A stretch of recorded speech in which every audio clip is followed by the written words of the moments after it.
answer. Dan and Amy, all right, we've got a bit of a skirmish happening within the Republican ranks, even among conservatives. To wit, you have an op-ed in the Wall Street Journal by Bill Galston, tear up the GOP health care bill and start over.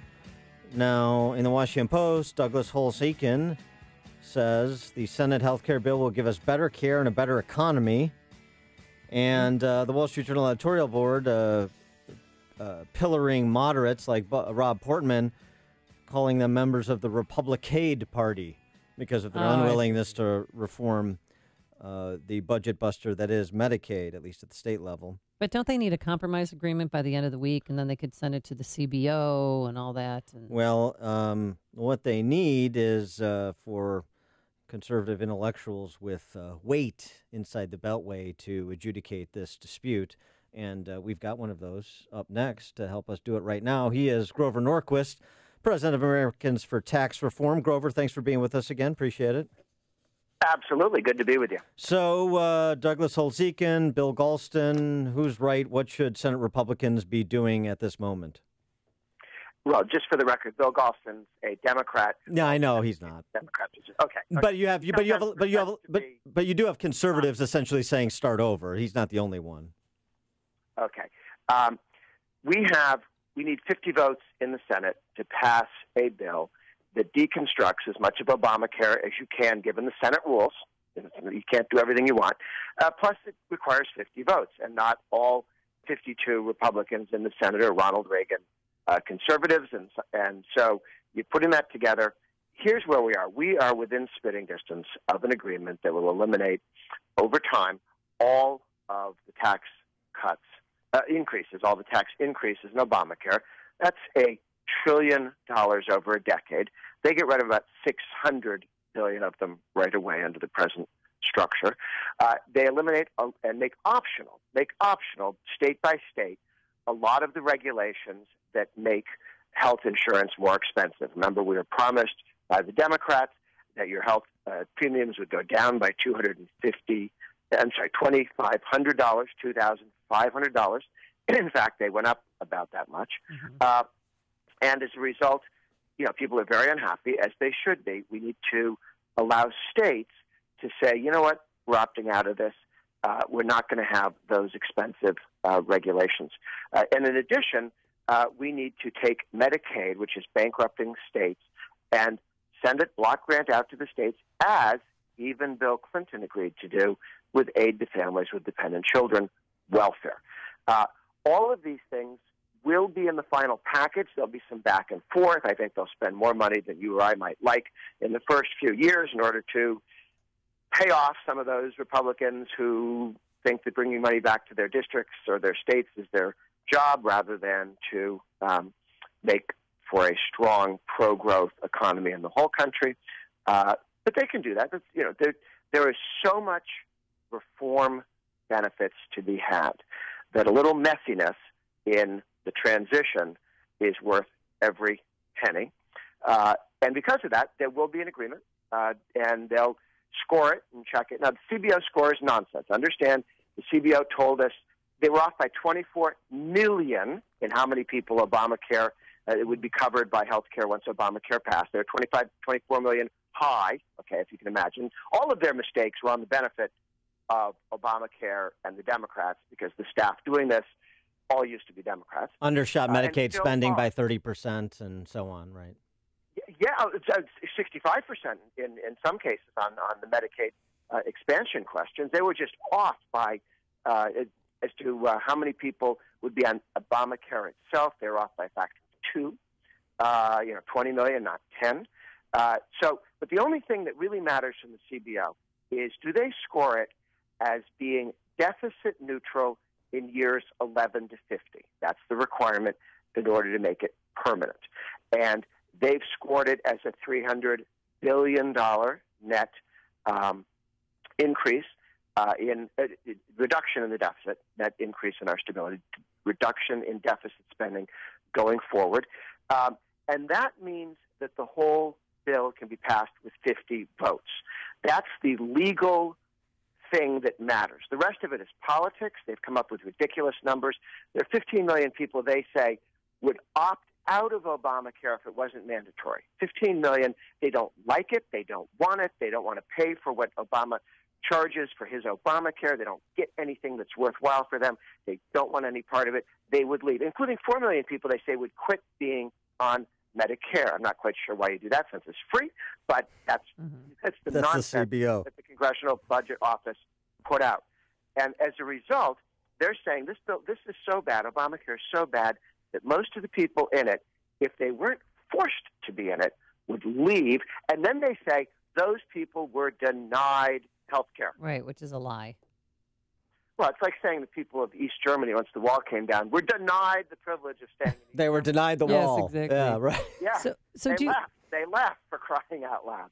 So So we're going to get this passed. It's going to be messy, and some people are going to look at it and say, you know, we should have voted for something that cost less money, that the transition was shorter. Yeah.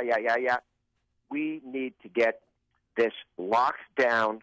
We can always come back and improve it, but the next step is a pro-growth tax policy, and you can't do that until you get the $700 billion to $1 trillion of tax reduction that is getting rid of Obamacare. Obamacare was 20 taxes that cost $1 trillion over a decade, and they stuck a stethoscope on the top of it and said, Obamacare. The massive tax and spending program that on every level, from what Obama claimed would happen, your premiums will go down. No one will be not covered.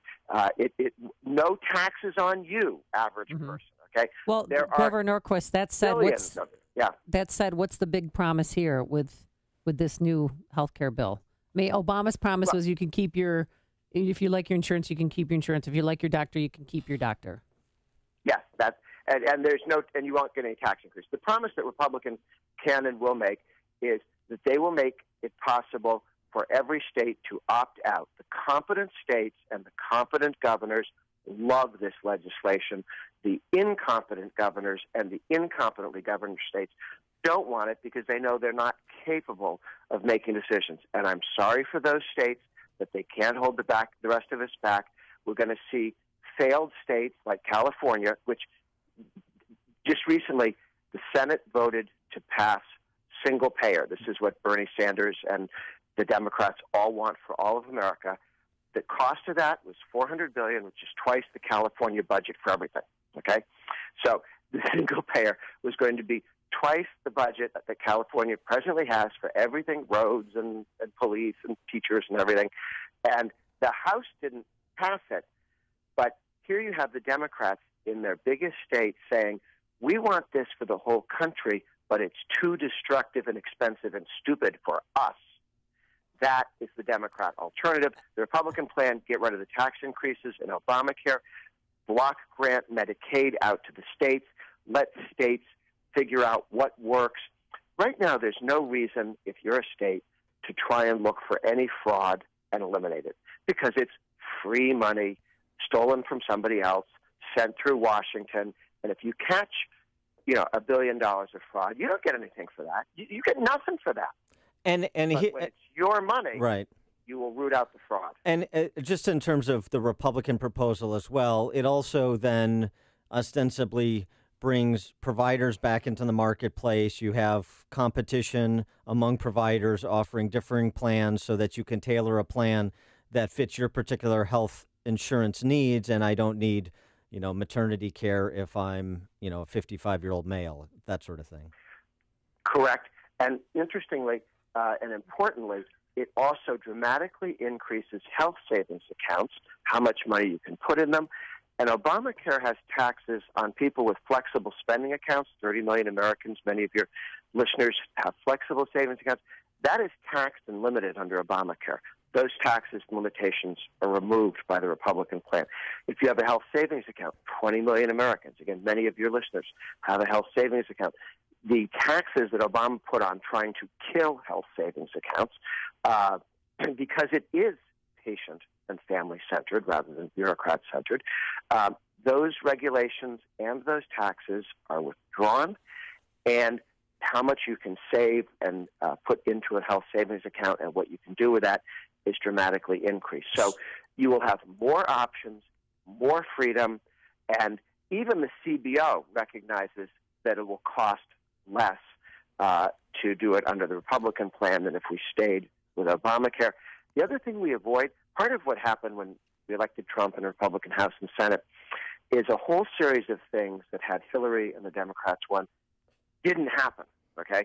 So what didn't happen? They were planning on turning telecommunications into a government monopoly, like a utility. They'd passed a regulation to do that.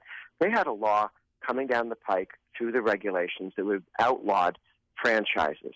So if everybody who runs a small Subway or McDonald's or Burger King or any of those franchises, they would have to be employees. They would no longer be small businessmen in the local community. It'd have to be only one big company. All of these things were set aside. And on health care, they were going to squish us into a European-style single-payer plan. Right. Even California won't do. So as we look at this with McConnell pushing off the vote, is it going to be conservatives, Cruz and Lee and Paul, that are the most strident holdouts, or is it going to be the Portmans and the Susan Collinses of the world? How do you get to the 50 that you need to move this? Our challenge is some of the moderates, and they're not moderates. They're under pressure from the corrupt big cities in their states to say, give me money, give me money, give me money. They want the special interests, liked free money in Obamacare. They didn't spend it wisely. They spent it on themselves, not the way patients and doctors would have wanted. And some of the weaker Republicans, that just mean weaker in terms of their capacity to stand up to special interests, are going to be the last aboard. Cruz and Lee and Johnson of Wisconsin, they are solid Reagan Republicans. They understand fully that this is the reform of two entitlements: Medicaid, which is bankrupting states, and Obamacare, which is falling apart and collapsing and will lead to ruin and massive bailouts if it's not put to sleep as soon as possible. These are the conservative Republicans get this. They quite correctly say, we could do better than the plan that's there. Absolutely, if you had 51 votes in the Senate and 218 in the House.